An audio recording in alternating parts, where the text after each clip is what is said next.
अस्सलाम वालेकुम all of you. कैसे हैं आप तमाम लोग? ठीक ठाक हैं। उम्मीद है आप तमाम लोग खैरियत से होंगे। शुरू करते हैं जी अल्लाह के नाम से। नहमदुहु व नसल्ली अला रसूलिहिल करीम, अम्मा बाद, औज़ु बिल्लाहि मिनश शैतानिर रजीम, बिस्मिल्लाहिर रहमानिर रहीम। आई नो थोड़ा टाइम हो गया है, लेक्चर्स नहीं आए ऑनलाइन, थोड़ा सा मसरूफियत की वजह से। एनी हाउ दोबारा से जी हम अपनी एक्सरसाइजेस को स्टार्ट करते हैं। आज भी बहुत ही इंपॉर्टेंट टॉपिक के साथ मैं आपके सामने हाजिर हूँ। वो है आइसोमेट्रिक शेप्स क्या होती है और उन्हें कैसे डेवलप कर सकते हैं with the help of Adobe Illustrator. तो ये क्या है, सबसे पहले हम इसे देख लेते हैं। बेसिकली आज जो हम बनाने वाले हैं कुछ इस तरह की शेप हम डेवलप करेंगे, आइसोमेट्रिक शेप। ठीक है, तो उसके लिए जी प्रोसीजर भी हम मेंटेन रखेंगे जैसे हम लोग करते हैं कि अपने वर्किंग प्रोसेस को, जिस तरह हमारी शेप ट्रांसफॉर्म हो रही होती है, हम उसको अपने वर्किंग प्रोसीजर में रखते हैं। और ये बहुत इंपॉर्टेंट पार्ट होता है जब आप फाइवर पे अपवर पे काम कर रहे होते और जब आप एक इंटरनेशनल क्लाइंट के साथ काम कर रहे होते, तो ये बहुत मैटर करता है कि आप जो भी काम, चाहे जो भी सर्विसेज आप उसे प्रोवाइड कर रहे हैं, वो उसको कम्युनिकेट करे, अच्छे से कम्युनिकेट करे। और एक अच्छा डिज़ाइनर वही होता है जो विजुअली अपनी कम्युनिकेशन को बहुत स्ट्रांगली बिल्ड करता है ड्यूरिंग जो भी वो चीज़ बना रहा हो। ठीक है, तो इन तमाम चीज़ों को डिटेल से देखते हैं, लेकिन उससे पहले आइसोमेट्रिक शेप्स किस किस किस्म की हो सकती हैं उनको हम देख लेते हैं। जस्ट यहाँ पर आप गूगल पे जाओ और गूगल पे जाके आप देख सकते हो। यहाँ पर आइसोमेट्रिक की अगर हम डेफिनेशन की बात करें तो सिंपल सी डेफिनेशन है, आप जाके सर्च कर सकते हो व्हाट इज आइसोमेट्रिक शेप। तो इन्होंने बताया हुआ isometric drawing includes 3 axis, 1 vertical axis and 2 horizontal axis. Vertical क्या होता है? ये 1 वर्टिकल एक्सिस और हॉरिजॉन्टल एक्सिस, ये जिसके दो एक्सिस पॉइंट होंगे हॉरिजेंटली और वर्टिकली एक, और 30 degree angle from their true position, कि 30 डिग्री जो उसकी पोजीशनिंग है वो 30 डिग्री पे exact 30 degree angle from their true position, मतलब कि उसकी एक्चुअल पोजीशन से वो 30 डिग्री पे रोटेट करेगा। एनी हाउ ये सिंपली डेफिनेशन है, आप लोग जाके यहाँ से देख सकते हो। फर्दर अगर आप इमेजेस पे क्लिक करते हो तो यहाँ पर आपके पास डिफरेंट शेप्स आ जाती हैं। जैसा कि बचपन में आपके पास छोटे छोटे स्क्वायर्स हुआ करते थे जिनको हम ज्वाइन करते थे आपस में, और इस तरह की आप याद होगा गेम भी आया करती थी और उन बॉक्सेस को हम अरेंज करते थे। एग्जैक्टली यही वही शेप्स हैं, और इन शेप्स के थ्रू अगर आप इनमें 3D डेप्थ क्रिएट कर दें तो बड़ा अच्छा सा एक इल्यूजन क्रिएट हो जाता है और एक मज़े की शेप्स दिखने में लगती हैं। बहुत सारे लोगोज आपने इस तरह के देखे होंगे, बहुत सारी शेप्स आपने इस तरह की देखी होंगी। फिलहाल आज का जो टॉपिक है वो भी कुछ इसी चीज़ से रेलिवेंट है, आइसोमेट्रिक शेप से। तो हम इसको प्रॉपर कैसे डेवलप कर सकते हैं, कुछ टूल्स हैं एडोब इलस्ट्रेटर के अंदर, अगर हम उसको प्रॉपर यूज़ करें तो हम इन शेप्स को बहुत अच्छे तरीके से बना सकते हैं। ठीक है, चले जी आए जी आज के सेशन को हम लोग विदाउट एनी डिले स्टार्ट करते हैं। तो सबसे पहले जी एक पेज जो हमें रिक्वायर्ड होगा, और वो पेज क्या है 1080 बाय 1080। और यहाँ पर अगर आपने अपनी फाइल का आइसोमेट्रिक शेप ये लाजमी दे दिया करें, क्योंकि आपकी फाइल, आपके प्रोजेक्ट का नाम बहुत इंपॉर्टेंट है। अगर आपकी फाइल मिस हो जाए तो आपको प्रॉब्लम नहीं होता, आप जस्ट यहाँ पे सर्च बार में आते हैं और सर्च बार में आके आप यहाँ पर जस्ट आइसोमेट्रिक शेप लिखोगे तो आपकी फाइल जो है वो आपको मिल जाती है। तो कोशिश किया करें कि अपनी फाइल का नाम जो है प्रॉपर, जो भी आपका टॉपिक है उससे रेलिवेंट आप दे दें।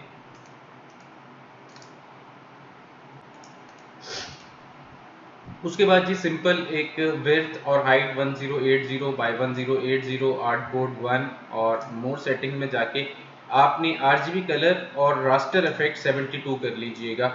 अगर आप 72 नहीं करते और आपके सिस्टम की स्पेसिफिकेशन इतनी हाई फाई नहीं है तो ड्यूरिंग वर्क प्रॉब्लम हो सकता है। कोशिश कीजिएगा डेस्कटॉप पे चीज़ें ज़्यादा ना हो और आपकी सी ड्राइव जो है वो ज़्यादा फिल ना हो। अगर होगी तो ये आपको ड्यूरिंग वर्क नहीं बनाने देगा, शेप्स को जिस तरह आप चाह रहे हैं उस तरह एग्जीक्यूट नहीं हो पाएंगी। तो कोशिश कीजिएगा कि मोर सेटिंग्स में आके रास्टर इफेक्ट इसका 72 कर लीजिएगा और किसी चीज़ को आपने नहीं छेड़ना। जस्ट क्रिएट डॉक्यूमेंट पे आप क्लिक कर दोगे तो आपका कैनवस जो है वो आ गया है। अब हम क्या कर रहे हैं, जस्ट डिजिटल फ्लेयर और ये जो हमारे पास शेप है इसको मैं जस्ट यहाँ पे प्लेस कर रहा हूँ ताकि हम लोग साथ साथ अपनी चीज़ों को ऑर्गेनाइज भी करें। ठीक है, तो सबसे पहला काम आज का जो इस शेप को बनाने के लिए है वो है हम यहाँ पर एक सर्कल ड्रॉ करते हैं और सर्कल की डायमेंशन आप दे सकते हैं। अच्छा, एक तरीका कार तो ये है कि आप इस तरह अपनी मर्जी से शेप बना लो, ठीक है। अभी इसके अंदर कलर फिल नहीं है, अगर आप कलर यहाँ से फिल कर लो आई ड्रॉपर टूल की मदद से तो ये आपको दिखेगा। एक तो ये है कि आप एलिप्स टूल लें और यहाँ पे शेप को ड्रॉ कर लें, ठीक है। और दूसरा तरीकाकार क्या है, दूसरा तरीकाकार ये है कि आप एलिप्स टूल को सिलेक्ट करें, अपनी स्क्रीन पर जस्ट आके क्लिक करें। और बहुत सारे बच्चे कहते हैं सर ये पता नहीं क्या हो जाता है, एकदम से डायलॉग बॉक्स आ जाता है एलिप्स टूल का, या कोई भी शेप हमने सेलेक्ट की होती है एक डब्बा आ जाता है। डब्बा नहीं आता, बेसिकली ये आपको फंक्शन एडोब इलस्ट्रेटर ने दिया हुआ है कि आप अपनी स्क्रीन पर जस्ट क्लिक करोगे तो वो आपसे डायमेंशंस पूछता है कि जो शेप आप बनाना चाह रहे हैं क्या आपको कोई स्पेसिफिक डायमेंशंस हैं जिसके अकॉर्डिंगली आप शेप को ड्रॉ करना चाह रहे हैं। तो आप इधर अपनी डायमेंशन बता सकते हैं। जैसे फर्ज करें यहाँ पर मैं कह देता हूँ 450 और हाइट में कह देता हूँ 450 और मैं ओके कर देता हूँ, तो ये मुझे एक सर्कल उसने बनाकर दे दिया 450 बाय 450 का, ठीक है। इसी तरह अगर मैं एक सर्कल लेता हूं और इसको क्लिक कर देता हूं और अब मैं कहता हूं कि मुझे 300 बाय 300 का एक बॉक्स चाहिए, तो वो मुझे एक और बॉक्स बनाकर दे देता है। अब की बार हम क्या कर रहे हैं, इन दो शेप्स को सिलेक्ट कर रहे हैं, तो अलाइनमेंट का प्रोसीजर भी समझ लीजिए। यहाँ पर आपके पास अलाइनमेंट है और आप यहाँ से सेंटर अलाइनमेंट और यहाँ से आप वर्टिकल अलाइन सेंटर कर सकते हैं और यहाँ से आप हॉरिजेंटल अलाइन सेंटर कर सकते हैं। अच्छा, बहुत सारे बच्चों का एक इशू आता है कि यहाँ से अलाइन टू के अंदर अगर आप जाएं तो अलाइन टू सिलेक्शन मतलब कि आप अपने ऑब्जेक्ट के साथ अलाइन कर रहे हैं। अगर आप यहाँ पर कर देंगे align to artboard, it's mean कि ये जो आपका आर्ट बोर्ड है वाइड एरिया, इसके सेंटर में ये अलाइन होगा। अब ये देखिए, ये अब बिल्कुल पेज के सेंटर में आ चुका है, ठीक है। तो इधर से जी अलाइन टू फिलहाल मैंने सेलेक्ट किया है शेप के साथ। अब मैं क्या करने लगा हूं, अब मैं एक काम ये करने लगा हूं, जो ऊपर मैंने शेप बनाई है उसको मैं नीचे वाली शेप से माइनस करने लगा हूं। क्या करने लगा हूं, ऊपर वाली शेप को नीचे वाली शेप से माइनस करने लगा हूं। तो उसके लिए सिंपली क्या है, पाथ फाइंडर टूल। वो आपको कहां पर मिलेगा, सिंपल आप विंडोज में जाएं और यहां पर आपके पास पाथ फाइंडर टूल अवेलेबल है। आप पाथ फाइंडर टूल को ओपन कर लें और सेकंड ऑप्शन है आपके पास माइनस फ्रंट। बिल्कुल ये सॉफ्टवेयर आपको एजुकेट भी कर रहा होता है कि क्या करना है भाई, ये क्या है, ये क्या इसका फंक्शनैलिटी है। तो आपको फिक्रमंद होने की जरूरत नहीं है, जस्ट आप अपना कर्सर लेकर जाओ और नीचे जो है वो आपको प्रॉपर मेंशन कर रहा है माइनस फ्रंट। तो माइनस फ्रंट पे जस्ट आप क्लिक कर दें तो ये देखिए होलो हो चुका है इस वक्त। और कुछ शेप मुझे ऐसे ही चाहिए थी। अब मैं चाहता हूं कि इस शेप को मैं डिवाइड कर दूं इन टू पार्ट्स। कैसे करेंगे, सिंपल, मैं यहाँ से एक पेन टूल लेता हूँ और ये मेरे पास सेंटर पॉइंट है। सेंटर पॉइंट, अच्छा ये कैसे आएगा आपके पास, अगर ये पिंक कलर की लाइन आपको नहीं दिख रही तो इट्स मीन आपकी स्मार्ट गाइड ऑफ है। तो आपने क्या करना है, अपनी स्मार्ट गाइड को ऑन कर लेना है। वो कैसे करना है, व्यू में आएंगे और यहाँ पर आके आपने मेक श्योर कर लेना है कि आपकी स्मार्ट गाइड ऑन है। अगर ये ऑन नहीं होगी तो आपको ये पिंक कलर की लाइन नहीं दिखेगी। बेसिकली ये पिंक कलर की लाइन आपको एजुकेट कर रही होती है कि आपकी शेप पैरेलल है या नहीं है, या आप प्रॉपर ये आपको एक गाइड करने का काम कर रही होती है, ठीक है। तो फिलहाल जी पेन टूल से आप क्या करोगे, यहाँ से मैं एक ये देखिए बिल्कुल इसके सेंटर पॉइंट से बाहर से एक क्लिक किया और शिफ्ट प्रेस करके यहाँ बाहर क्लिक कर दिया और एंटर कर दिया। ये मैंने जस्ट एक बीच में लाइन ले ली। अब मैं इन दोनों के बीच में सेपरेशन चाहता हूं, तो क्या है, मेरे पास टूल अवेलेबल है जिसका नाम है डिवाइड। डिवाइड क्या करेगा, सेपरेशन में आपको हेल्प करेगा। कैसे करेगा, ये देखें, ये पाथ फाइंडर टूल के अंदर ही हमारे पास डिवाइड का ऑप्शन है। आप जस्ट डिवाइड के ऑप्शन पर क्लिक कर देंगे और ये आपकी फाइनली शेप हो जाएगी डिवाइड। अब आपको करना क्या होगा, आपको एक काम ये करना होगा कि आपने इसी शेप को सिलेक्ट करके राइट क्लिक करके अनग्रुप करना होगा। क्या करना होगा, अनग्रुप। अनग्रुप करके एक शेप ये, एक शेप ये, अगर मैं इन दोनों को साइड पे लेकर आऊं तो ये कुछ इस तरह का है, लेकिन हम इसे आल्ट एंड शिफ्ट के साथ ड्रैग करेंगे ताकि इसकी कॉपी आ जाए, ताकि मैं आप लोगों को दिखा सकूं कि बीच में भी एक शेप हमारे पास तैयार हुई है जो कि ये आपको नजर आ रही है। इसको हम प्रोसेस वर्क में रखेंगे। आई ड्रॉपर टूल, और यहाँ से मैं इसमें ब्लू कलर कर देता हूँ और इसकी आउटलाइन में करने के लिए जस्ट मैं इसे यहाँ से स्वैप कर देता हूँ और इसको मैं डॉटेड लाइन में प्रेजेंटेबल अंदाज में बनाने के लिए क्या करने लगा हूँ, स्ट्रोक के पैनल में जाने लगा हूँ। तो यहाँ पर जी हमारे पास सिंपल स्ट्रोक का पैनल है और ये डैश लाइन पे आप क्लिक कर दें और डैश लाइन को अगर आपने बढ़ाना है तो यहाँ से डैश लाइन को मैंने बढ़ा दिया और यहाँ से इसको राउंड करना है तो मैंने राउंड कर दिया, जस्ट डन। अच्छा जी, अब मैं अपने जो वर्क है ये मैं चाहता हूँ कि मैं इसे वेल मैनेड तरीके से यहाँ पर रख दूँ ताकि मेरा प्रोसेस वर्क भी साथ साथ क्रिएट होता जाए। अब हम इसको वापस ले आते हैं कैनवस पे और इसको ऊपर और इसको थोड़ा सा नीचे, ठीक है जी। और इन दोनों की भी अगर आपने कॉपी लेनी है तो आप इसे थोड़ा छोटा कर लो और छोटा करके यहाँ पर ला के रख दो और इसको जी आप बेशक एक पार्ट को एज इट इज़ रहने दो और एक पार्ट को इसकी आउटर लाइन। एक काम ये भी होता है इसके अंदर, आप ये देखें कि मैंने जस्ट शेप को सिलेक्ट किया, आई ड्रॉपर टूल लिया और अगर मैं डॉटेड लाइन कहीं पे भी किसी शेप पे आपने अप्लाई की हुई है, अगर आप इस शेप में भी अप्लाई करना चाहते हैं तो आपने आई ड्रॉपर टूल लिया और इस डॉटेड लाइन पे क्लिक कर दो तो वो भी डॉटेड लाइन में कन्वर्ट हो जाएगी। तो ये बहुत मज़े का आपके पास एडोब इलस्ट्रेटर के अंदर चीज़ें हैं, बहुत आपके काम को स्पीड अप कर देती हैं अगर आपको प्रॉपर थोड़ा सा इसके बारे में अगर आइडिया हो।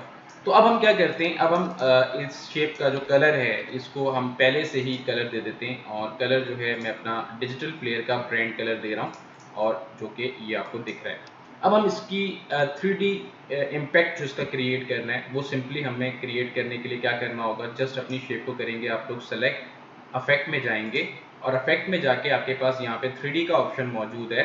3D के ऑप्शन के अंदर आपके पास एक्सट्रूड एंड बेवल का जो ऑप्शन आपके पास आ रहा है, आपने जस्ट इसे ओपन कर लेना है। जैसे ही आप ओपन करोगे तो ये देखो कुछ इस तरह की शेप आपके पास आ जाएगी। तो सबसे पहले आप लोगों ने क्या करना है, प्रीव्यू पे टिक कर दीजिएगा क्योंकि जैसे जैसे आप चेंजिंग करोगे तो ये आपको यहाँ पर दिखेगी। तो आपने यहाँ पर क्या करना है, अच्छा एक चीज़ और, ये जो हम करने जा रहे हैं तो आपने एट अ टाइम दोनों पे अप्लाई कर लेना है ताकि हम दोनों पे अप्लाई कर लेंगे और बाद में अगर हमें इसे चेंज करना है या इसकी पोजीशनिंग को चेंज करना है तो वो हम आसानी से कर सकते हैं। तो आपने पहले इन दो शेप्स को सिलेक्ट कर लेना है, अफेक्ट में जाना है, 3D में जाना है और एक्सट्रूड एंड बेवल ऑप्शन में चले जाना है। अच्छा जी, अब यहाँ पर आपने एक्सट्रूड डेप्थ जो है वो यहाँ पर आप सेट कर लें। यहाँ पर मैं ये जो है इसकी डेप्थ जो है वो 75 कर लेता हूँ और प्रीव्यू करके देखें तो आप देख रहे होंगे कि इसकी जो वैल्यू है वो इंक्रीज हो चुकी है। और उसके बाद जी यहाँ से ऑफ एक्सिस फ्रंट के ऊपर अगर आप जाते हैं तो यहाँ से जस्ट आपने जाके क्या कर देना है, इसे लेफ्ट कर दें, सॉरी राइट। तो यहाँ से जस्ट जाके मैंने इसे आइसोमेट्रिक राइट कर दिया, ठीक है। आइसोमेट्रिक राइट करने के बाद आप यहाँ से ओके के बटन पर क्लिक कर सकते हो। फर्दर इसमें सेटिंग्स हैं वो मैं आपको आगे चल के दिखाता हूँ, अभी फिलहाल आप इसे ओके कर दें। अब जस्ट मैं ये जो नीचे वाला पार्ट है इसको मैं इसकी पोजीशनिंग चेंज करना चाहता हूँ। तो आप इसकी पोजीशनिंग चेंज करने के लिए क्या करेंगे, अपीयरेंस में जाएंगे। तो अपीयरेंस आपको कहाँ पे मिलेगा, यहाँ पर विंडो के पैनल के अंदर आपके पास यहाँ पे अपीयरेंस का ऑप्शन मौजूद है। आप जस्ट अपीयरेंस के ऑप्शन में चले जाओ और थोड़ा सा इसे बड़ा कर लो। अच्छा, ये आपके पास अफेक्ट अप्लाई हुआ है, एफएक्स, जहाँ पर आपके पास ये एफएक्स लिखा होता है इट्स मीन इसके अंदर अफेक्ट अप्लाई हुआ है। जस्ट आप इसके ऊपर डबल क्लिक करो। जैसे ही आप डबल क्लिक करोगे तो ये आपके पास एक्सट्रूड का जो पैनल है वो ओपन हो जाएगा। तो उसके लिए अब आपने क्या करना है, यहाँ से पोजीशनिंग के ऊपर जाके जस्ट इसकी पोजीशनिंग को राइट से लेफ्ट कर देना है और लेफ्ट करने के बाद आपने जस्ट इसे ओके के बटन पर क्लिक कर देना है और नाउ डन। अब आपने क्या करना है, इसको इसकी पोजीशनिंग को सेट कर लेना है बिल्कुल जैसे कि ये जॉइंट के ऊपर आके मिल जाए। इसी तरह आप इसकी कॉपी भी ले लो और इसको यहाँ पे लाके रखो, थोड़ा सा ऊपर ले आते हैं और इसको लाके यहाँ पे थोड़ा जूम कर लें और इसकी पोजीशनिंग को थोड़ा अपनी जो एरो कीज़ हैं राइट लेफ्ट उसके साथ भी आप इसे सेट कर सकते हैं। और ये देखें फाइनली डन, अच्छा लग रहा है। अच्छा, अब इसी के साथ हम इसकी कॉपी ले लेते हैं और इसको भी यहाँ पर जाके रख देते हैं और इसको भी जी डाउन की के साथ सेट कर लें और ये फाइनली सेट हो गया, ठीक है। अब आप इसकी शेडोज को सेट करना चाह रहे हो तो बिल्कुल इन दो शेप्स को सिलेक्ट करो और एफएक्स पे क्लिक कर दो और एफएक्स पे जैसे ही क्लिक करोगे तो आपके पास ये पैनल ओपन हो जाएगा। अब आपने क्या करना है, अब आपने सिंपली यहाँ से मोर ऑप्शंस पे क्लिक करना है और ये आपके पास शेडो है। जैसे जैसे आप इसके शेडो के साथ प्ले करेंगे तो ये देखें यहाँ पर अगर आपको लाइट देनी है तो यहाँ पर डार्क एरिया आ गया। तो ये आपका सॉफ्टवेयर आपको खुद से प्रोवाइड करके दे रहा है। और साथ ही अगर आपको इसकी लाइट ऐड करनी है तो ये प्लस न्यू लाइट, जस्ट आप इस पर क्लिक कर दो और आपकी लाइट ऐड हो जाएगी और यहाँ से आप इस लाइट को अब थोड़ा सा और बेटर कर सकते हो। ठीक है, इसको थोड़ा सा इधर देना चाह रहे हो, इधर देना चाह रहे हो, इट्स अप टू यू कि आप कहाँ पे अपनी लाइट को देना चाह रहे हैं। तो हम इसे यहाँ पर दे देते हैं। उसके बाद यहाँ पर लाइट इंटेंसिटी भी दी हुई है, उसके बाद एम्बियंस लाइट दी हुई है। अगर आप इसके अंदर थोड़ी चेंज कर दें तो ये देखिए डार्कर एरिया आपको यहाँ पर इस ऑब्जेक्ट पे बढ़ता हुआ नजर आ रहा है, और अगर आपको कम करना है तो आप इसे कम कर सकते हैं। इसी तरह हाईलाइट इंटेंसिटी है, इसको अगर आप देखें तो ये देखिए आपकी लाइट की इंटेंसिटी को ये कम कर देता है, और ज़्यादा करना है आपको ये ज़्यादा होता हुआ यहाँ पे नज़र आ रहा है। इस ऑब्जेक्ट के ऊपर ही तमाम चीज़ें अपेयर होती हुई नज़र आ रही हैं। फिलहाल हम इसकी इंटेंसिटी को हाईलाइट इंटेंसिटी को कम कर देते हैं, सॉफ्ट सा एक फील आए ना। तो नाउ डन। ठीक है, उसके बाद यहाँ पर हाईलाइट साइज है और उसको आप यहाँ से कम या ज़्यादा कर सकते हैं हाईलाइट को। और यहाँ से हम हाईलाइट को थोड़ा सा ज़्यादा रख देते हैं, कम कर देते हैं। बाकी ब्लेंडिंग स्टेप्स हैं और ये आप देख सकते हो कि यहाँ पर इसकी स्मूथनेस में इजाफा हो जाता है। अगर आप इसको कम करते हैं तो ये बढ़ जाता है, और अगर आप इसको इस तरह करते हैं तो ये प्रॉपर शेडिंग में आ जाता है। तो इसी तरह आप खुद से इन तमाम चीज़ों को देखिएगा, एक्सप्लोर कीजिएगा। और फिलहाल मैं इसे ओके के बटन पर क्लिक कर देता हूँ, और मैं अब इसके ऊपर वाले पार्ट के अंदर चेंज करना चाहता हूँ। तो जस्ट मैंने दोनों को सिलेक्ट किया।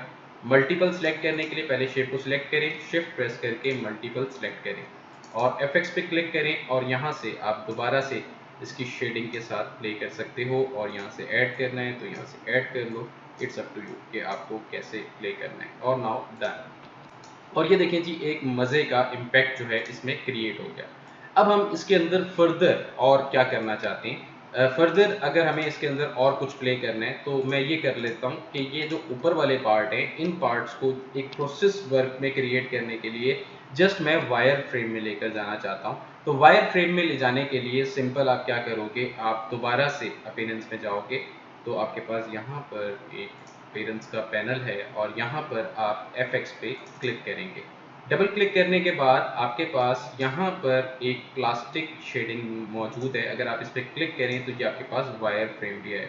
और इसके बाद अगर आप करें तो नो शेडिंग, अगर आप इसमें शेडिंग नहीं देना चाह रहे। उसके बाद यहाँ पर क्या है, डिफ्यूजिंग शेडिंग, कि आपकी शेडिंग को ये डिफ्यूज़ कर देगा। प्लास्टिक शेडिंग, तो ये प्लास्टिक लुक में आपके पास शेडिंग आ जाएगी। इधर हम फिलहाल वायर फ्रेम कर देते हैं, और वायर फ्रेम करने के बाद इसे ओके कर देते हैं। और ओके करने के बाद अब की बार हम इसमें अगर एक कलर चेंज करना चाहते हैं जैसे कि ये, तो हम ये 2 कलर कर देते हैं। अच्छा, अब मैं इसे छोटा करना चाहता हूँ, लेकिन अगर मैं एज इट इज़ छोटा करूँ तो देखिए इसकी वैल्यू भी जो है प्रॉपर चेंज हो रही है। अगर आप इसे छोटा बड़ा करते हैं और आप चाहते हैं कि इसकी वैल्यू चेंज ना हो, तो उसके लिए आप क्या करेंगे, जस्ट इसे ओवरऑल सेलेक्ट कर लो और इसको एक्सपेंड कर दो, इसे ऑब्जेक्ट बना दो, ताकि इसको जब छोटा या बड़ा करो तो इसके अंदर चेंजिंग ना आए। ये याद रखिएगा, जब आप इसे एक्सपेंड कर देंगे फर्दर आप इसके अंदर मॉडिफिकेशन नहीं कर सकते। तो इसलिए आप ओरिजिनल ऑब्जेक्ट को नहीं छेड़ेंगे, कॉपी बनाकर उसका वायर फ्रेम लेंगे। तो अब आपने क्या करना है, जस्ट आप ऑब्जेक्ट में जाएं, एक्सपेंड अपीयरेंस में क्लिक कर दें, और उसके बाद दोबारा ऑब्जेक्ट में जाएं और एक्सपेंड पे क्लिक कर दें, और यहाँ से फिल और स्ट्रोक ऑलरेडी कस्टमाइज टिक होता है तो आपको छेड़ने की जरूरत नहीं है, आप इधर से ओके कर दें। और नाउ अब आप इसे छोटा करोगे तो ये देखो एग्जैक्ट जैसे आपको बड़े में नजर आ रहा था वैसे ही ये आपको अब छोटे में नजर आ रहा है, और इसको लाके यहाँ पे रख दो। ठीक है, और यहाँ पर जी आप इसकी प्रॉपर प्रेजेंटेशन एग्जीक्यूशन जो भी बनाना चाहते हो अच्छे अंदाज से यहाँ पर बना सकते हो। जैसा कि अपने क्लाइंट को थोड़ा सा एजुकेट करना है कि भाई ये जो है ट्रांसफॉर्मेशन प्रोसेस है, तो यहाँ पर एक डब्बा बना दिया आपने और उस डब्बे का कलर कर दिया, बेशक आउटलाइन दे दी, और नाउ डन। और इधर जी एक छोटा सा हम बॉक्स दे देते हैं और उसका कलर हम यहाँ से सॉफ्ट जो है यहाँ से ये कर देते हैं, और यहाँ से आप जस्ट टेक्स्ट लिखते हैं ट्रांसफॉर्मेशन।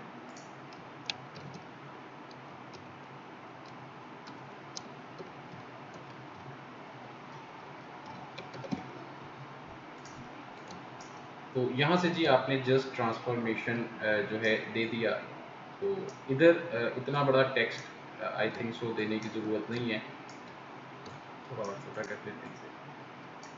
अच्छा, इसको हम ज़रा सॉफ्ट करेंगे, एकदम से जो जंप कर रहा है ये ब्लैक कलर के अंदर, तो हम इसे यहाँ से ट्रांसफॉर्मेशन जो है कर देते हैं और यहाँ से इसका कलर जो है इसे इसका ब्लू कलर कम्बिनेशन दे देते हैं। और चाहे तो आप इसे सॉफ्ट कर दें और ग्रेइश कलर में ले जाएं ताकि एक जंप की फील ना आए।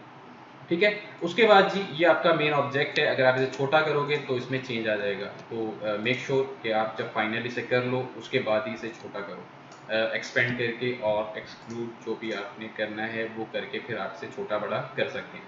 तो अब मैंने अगर इसे छोटा करना है तो फाइनली मैंने सारा काम कर लिया है, इसके अंदर शेडोज़ वगैरह अप्लाई कर दिए हैं और फाइनली मेरा ये प्रोडक्ट बन चुका है। अब बस मैंने इसे एग्जीक्यूट करना है। तो मैं क्या करूँगा, एक तो मैं इसकी सोर्स फाइल सेव कर लूँगा, अगर मुझे इसमें फर्दर अगर इसमें कोई चेंजिंग करनी है या इसके अंदर कोई भी छोटी मोटी, अगर आप अपने क्लाइंट के लिए बना रहे हैं, अगर वो आपको कहता है कि इसमें मुझे मेजर चेंज चाहिए तो फिर आपको एज इट इज़ सेव करनी पड़ेगी अपनी फाइल को। अगर आपको प्रेजेंट करना है जैसा कि मुझे आप प्रेजेंट करते हो, या डिजिटल प्लेयर के ऑफिशियल पेज पर आप प्रेजेंट करना चाहते हैं जहां पर ऑलरेडी डिजिटल प्लेयर के स्टूडेंट्स काम करते हैं, जैसे कि फेसबुक ग्रुप है, इंस्टाग्राम ग्रुप है, जहाँ पर बच्चों का काम मैं भी शोकेस करता हूँ और आप तमाम लोग भी जो अच्छे से काम कर रहे होते हैं वो सब बच्चे मुझसे शेयर कर रहे होते हैं। या अगर आप लोग अभी इस चैनल पे नए हैं तो आप तमाम लोग भी डिजिटल प्लेयर के फैमिली का पार्ट बन सकते हैं, ज्वाइन कर सकते हैं। डिस्क्रिप्शन में तमाम डिटेल्स हैं, लिंक्स मौजूद हैं, फेसबुक कम्युनिटी का लिंक है, इंस्टाग्राम का लिंक है और इसी तरह आप हमें ज्वाइन कर सकते हैं वेबसाइट के थ्रू। तो आप देख सकते हैं कि कैसे स्टूडेंट्स काम कर रहे हैं, अच्छे से सीख रहे हैं और अपनी फ्रीलांसिंग जर्नी स्टार्ट कर चुके हैं माशाल्लाह से, अपने घर का किचन अच्छे से चला रहे हैं। तो आप तमाम लोग भी चला सकते हैं अगर आपके पास ये स्किल्स हैं, most demanding skills, graphic design, web design, 3D modelling और इसी तरह आपके पास ऑटोकैड एंड रेविट, क्योंकि घर बनना कभी ख़त्म नहीं होने। और आप अगर चाहते हैं कि ऑटोकैड एंड रेविट आपको आए तो आप बिल्कुल डिजिटल प्लेयर के कोई भी न्यूली बैच जो स्टार्ट हो रहा है उसे ज्वाइन कर सकते हैं एडमिन से रब्ता करके। एनी हाउ, अब हम इसे प्रॉपर इसकी प्रेजेंटेशन बनाते हैं। तो इसकी प्रॉपर प्रेजेंटेशन बनाने के लिए क्या है कि सिंपल मैं इसको सिलेक्ट करूँ और यहाँ से मैं क्या नाम है, जस्ट आपके पास ऑब्जेक्ट है, इसको एक्सपेंड अपीयरेंस कर दूँ और दोबारा से इसे एक्सपेंड कर दूं और डन। और फाइनली इसे अब छोटा करेंगे आप और इसे यहाँ पे रख देंगे ताकि अब इसे फाइनली हम प्रेजेंटेबल बना सकें। तो यहाँ से जी जस्ट आप लोगों की आसानी के लिए कि जो हमने प्रोसीजर अप्लाई किया था, जैसे कि हमने ऊपर वाली शेप के अंदर आइसोमेट्रिक राइट साइड जो है हमने उसके अंदर अप्लाई किया था, और इसको लेफ्ट साइड के ऊपर हमने डेप्थ, बेसिकली डेप्थ की बात कर रहा हूँ, जो हमने डेप्थ दी थी और इसकी पोजीशनिंग दी थी, वो हमने ऊपर वाली शेप को आइसोमेट्रिक राइट साइड और आइसोमेट्रिक लेफ्ट साइड, तो दैट्स वाई फिर हमने इसे इजीली बनाया था। तो एग्जैक्टली जी इसके भी कुछ जो प्रोसीजर्स हैं वो आप उठाएं और उठा के कंट्रोल सी और कंट्रोल बी। अच्छा, ये कुछ पार्ट ऐसा है आपको दिख रहा है, तो ये आपको करने के लिए इसको भी वायर फ्रेम में लेके जाना होगा और जस्ट आप इसको अपीयरेंस में चले जाओ।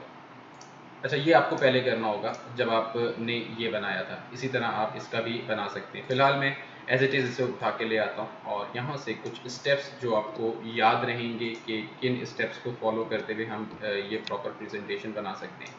तो जस्ट जी आपने ऐसे लाके इसे रख देना है और स्टेप्स यहाँ पे रख दें और इसको ओवरऑल मैं उठा के थोड़ा सा ऊपर लेकर जा रहा हूँ और थोड़ा सा राइट साइड पे लेकर जा रहा हूँ। Now done. और यहाँ पर जी कोई भी आप अपना इंसिग्निया बना सकते हो। फिलहाल जो डिजिटल प्लेयर का विजन है वो मेरे पास ऑलरेडी यहाँ पे लोगों की पोजीशनिंग में पड़ा हुआ है। वो क्या है जी विजन?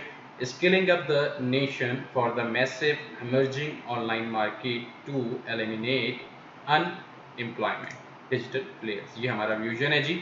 तो आप तमाम लोग भी इस विजन का हिस्सा बन सकते हैं कि आप तमाम लोग ये स्किल्स सीखें और बहुत आराम से अपना फ्रीलांसिंग जर्नी जो है स्टार्ट कर सकते हैं। और ये चीज़ फाइनली हमारी प्रेजेंटेशन है, दिखने में अच्छी लग रही होगी आप तमाम लोगों को।